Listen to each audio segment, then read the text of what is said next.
ప్రస్తుతం సచివాలయంలో సీఎం రేవంత్ రెడ్డి మాట్లాడుతున్నారు. లైవ్ చూద్దాం. కూడా రాకపోవడము, వడ్డీ లేని రుణాలు కానీ ఇతర కార్యక్రమాలలో కూడా వాళ్ళ పట్ల కొంత నిర్లక్ష్యం వహించడం జరిగింది. దాన్ని సరిదిద్దాలన్న ఉద్దేశంతో మన ప్రభుత్వం ఈనాడు ఈ కార్యక్రమాన్ని తీసుకొని ఈ వీడియో కాన్ఫరెన్స్లో ఉప ముఖ్యమంత్రి గారు, సహచర మంత్రివర్గ సభ్యులు, రాష్ట్ర స్థాయి అధికారులు, అన్ని జిల్లా కలెక్టర్లు, జిల్లా సమైక్యలతో సహా ఈరోజు ఈ సమావేశాన్ని ఏర్పాటు చేసుకోవడం, ఈ వీడియో కాన్ఫరెన్స్లో కొన్ని అంశాలను అధికారులకు అదేవిధంగా మహిళా సమైక్య అధ్యక్షులకు అందరూ కూడా సూచన చేయాలి. ఇది ఒక పండుగ వాతావరణంలో మనందరం జరుపుకోవాలన్నది ఈ ప్రభుత్వం యొక్క ఆలోచన విధానం. ఇందులో భాగంగా ఈ కార్యక్రమాన్ని అన్ని మండల కేంద్రాలలో నిర్వహించాలి. కలెక్టర్లు మీ నియోజకవర్గ మీ జిల్లాలో ఉన్న మండలాలలో అక్కడ ఉండే స్థానిక శాసనసభ్యులను, ప్రజాప్రతినిధులను పిలిచి మళ్ళీ ఒకే రోజు అన్ని మండలాల్లో కాకుండా విడతల వారిగా ఒకరోజు ఒక మండలం కానీ 2 మండలాలు కానీ అట్లా పెట్టించి ప్రతి నియోజకవర్గానికి ఒక ప్రత్యేక అధికారిని నియమించండి. ఒక ఆర్డీఓ స్థాయి అధికారిని కానీ, జిల్లాలో ఉండే కలెక్టర్లను కానీ, అడిషనల్ కలెక్టర్లను కానీ, జిల్లా స్థాయి అధికారులను ఒక్కొక్క నియోజకవర్గానికి బాధ్యత వేసి ఆ నియోజకవర్గంలో ఉండే మండలాలను కార్యాచరణ చేసుకొని ఆ కార్యాచరణలో స్థానిక ఎంపీలను కానీ, ఎమ్మెల్యేలను కానీ, ఎమ్మెల్సీలను కానీ, ఎన్నికైన ప్రజాప్రతినిధులను కూడా ఇందులో భాగస్వాములను చేసి ఆ మండల సమైక్య ఆధ్వర్యంలో మహిళలందరినీ పిలిపించి ఒక పండుగ వాతావరణంలో మీరు ఈ కార్యక్రమాన్ని తీసుకోవాలి. ఈ కార్యక్రమానికి ప్రధానంగా మీరు పెట్టుకోవాల్సిన పేరు మహిళల ఉన్నతి, తెలంగాణ ప్రగతి. ఈ కార్యక్రమం మహిళల ఉన్నతి, తెలంగాణ ప్రగతి, ఇందిరా మహిళా శక్తి చీరల పంపకం. ఈ కార్యక్రమం కింద పెట్టుకొని మీరందరూ కూడా ఈ కార్యక్రమాన్ని అన్ని మండల కేంద్రాలలో నిర్వహించాలి. తద్వారా ఈ సమాచారం అంతా కూడా పకడ్బందీగా ప్రజలకు చేరుతుంది. ఎవరైనా లబ్ధిదారులకు సమాచారం లేకపోయినా మండల స్థాయిలో మీరు కార్యక్రమం తీసుకోవడంతో ప్రతి ఒక్కరికి ఈ సమాచారం అందుతుంది. అదేవిధంగా ప్రభుత్వం దాదాపుగా 27,000 కోట్ల రూపాయలు ఇప్పటి వరకు మీకు వడ్డీ లేని రుణాల కింద ఇవ్వడం జరిగింది. మీకు సంబంధించినంత వరకు ఆర్టీసీ బస్సుల్లో ఉచిత ప్రయాణమే కాదు, బస్సుల యజమానులను కూడా ఈ ప్రభుత్వం మిమ్మల్ని చేసింది. ఇంకా సంఘాలకు సంబంధించిన వాళ్ళు బస్సులు కొనుగోలు చేయాలని ఆలోచన ఉంటే చేస్తే ఆర్టీసీకి వాటిని తిరిగి మీరు ఎంగేజ్ చేయడానికి వాటికి ఆర్టీసీ నుంచి ఆదాయం వచ్చే విధంగా మీరు బస్సులు అక్కడ పెట్టుకోవచ్చు. అదేవిధంగా స్కూళ్లలో యూనిఫామ్స్ కుట్టే బాధ్యత కూడా మీకే ఇచ్చినాం. ఈరోజు దాదాపుగా మీకు ఈ విషయంలోనే 30 కోట్ల రూపాయల ఆదాయం వచ్చే విధంగా రాష్ట్ర ప్రభుత్వం నిర్ణయం తీసుకున్నది. ఇదే కాకుండా అమ్మ ఆదర్శ పాఠశాల పేరు మీద గ్రామాలలో ఉన్న పాఠశాలలు నిర్వహించే బాధ్యత కూడా మహిళా సంఘాలకే ఇచ్చినాం. దీనికి సంబంధించి కూడా 554 కోట్ల రూపాయల పన్నులు మీకు ఇవ్వడం జరిగింది నాకున్న సమాచారం మేరకు. పెట్రోల్ బంకుల విషయంలో కావచ్చు, సోలార్ పవర్ ప్లాంట్ల విషయంలోనే కావచ్చు, ఇవన్నీ కూడా మిమ్మల్ని ఆర్థికంగా నిలబెట్టాలన్న ఆలోచనతో ముందుకు తీసుకెళ్తున్నాం. ఇదే కాకుండా గత సంవత్సరం పాడి కొనుగోలు కేంద్రాల ద్వారా కూడా మహిళలు 80 కోట్ల రూపాయల ఆదాయాన్ని ఆర్జించడం జరిగింది. సో ఈ రకంగా అదేవిధంగా ప్రభుత్వ కార్యాలయాల్లో కూడా ఇందిరమ్మ క్యాంటీన్లు పెట్టించడమే కాకుండా ఈరోజు ఇందిరా మహిళా శక్తి బజార్ శిల్పారామం పక్కన 150 షాపులతో 3.5 ఎకరాలు కొన్ని 100 కోట్ల రూపాయల విలువైన ఆస్తిని మీ చేతిలో పెట్టడమే కాకుండా మీ ఉత్పత్తులను అన్నిటిని కూడా అక్కడ ప్రదర్శించడం ద్వారా రాష్ట్ర స్థాయినే కాకుండా జాతీయ స్థాయిలో మీరు ఉత్పత్తి చేస్తున్న వస్తువులను ప్రజలందరికీ పరిచయం చేయడమే కాకుండా వాటిని మార్కెటింగ్ చేసుకోవడానికి కూడా మనం ఒక వేదికగా చేసుకున్నాం. ఈ మధ్యకాలంలోనే మనం అమెజాన్తో కూడా మాట్లాడుతున్నాం. అమెజాన్లో ఆన్లైన్ మీ వస్తువులను పెడితే ఆన్లైన్లో మీ వస్తువులు కొనుగోలు చేయాలనుకున్న వాళ్ళకు కూడా అవకాశం వస్తుంది. కాబట్టి తద్వారా అంతర్జాతీయ స్థాయిలో మా ఆడబిడ్డలు తయారు చేస్తున్న ఉత్పత్తులను అన్నిటిని కూడా ఈరోజు మనం జాతీయ స్థాయిలో, అంతర్జాతీయ స్థాయిలో గుర్తింపు తీసుకురావాలన్న ఆలోచనతో ఈరోజు మన ప్రభుత్వం ప్రయత్నం చేస్తుంది.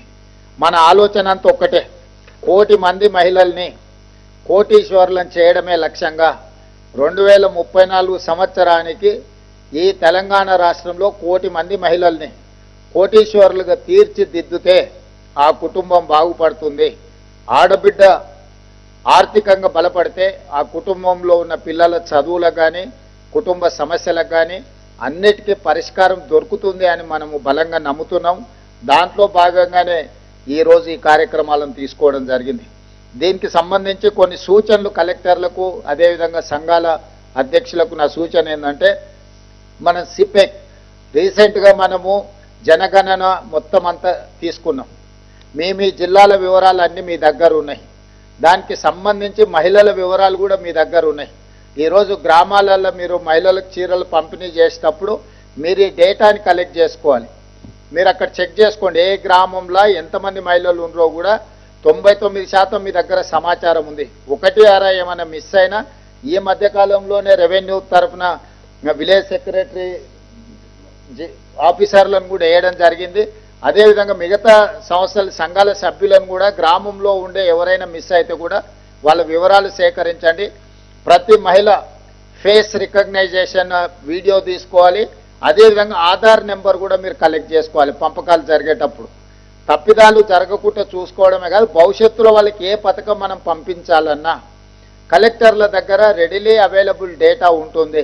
కాబట్టి కలెక్టర్లు ఈ విషయంలో ఒకటి సిపెక్ సర్వే డేటాను మీరు దీంట్లో క్లియర్గా మీరు ఆ డేటాను వాడుకొని ఈ చీరల పంపిణీ కార్యక్రమంలో పారదర్శకంగా, అదేవిధంగా మీకు ఎంతమంది మహిళలు ఉన్నారు ఎవరున్నారనే వివరాలు అందులో దొరుకుతాయి.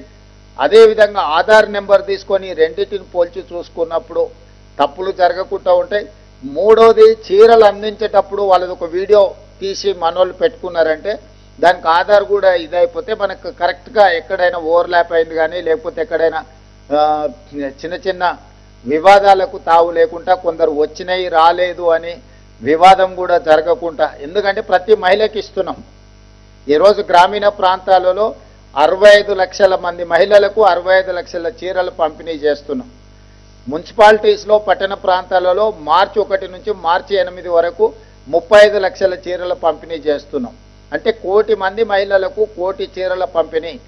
ఏ మహిళ కూడా ఆందోళన చెందాల్సిన అవసరం లేదు. ఏ మహిళకు కూడా అందకపోవడం అనే సమస్యనే ఉత్పన్నం కాదు. కాకపోతే వీటిని జాగ్రత్తగా వాళ్లకు మీరు చేర్చాలి. ఈ రోజు నుంచి కార్యక్రమం నవంబర్ 19 నుంచి డిసెంబర్ 9 వరకు ఈ కార్యక్రమం ఉంటుంది.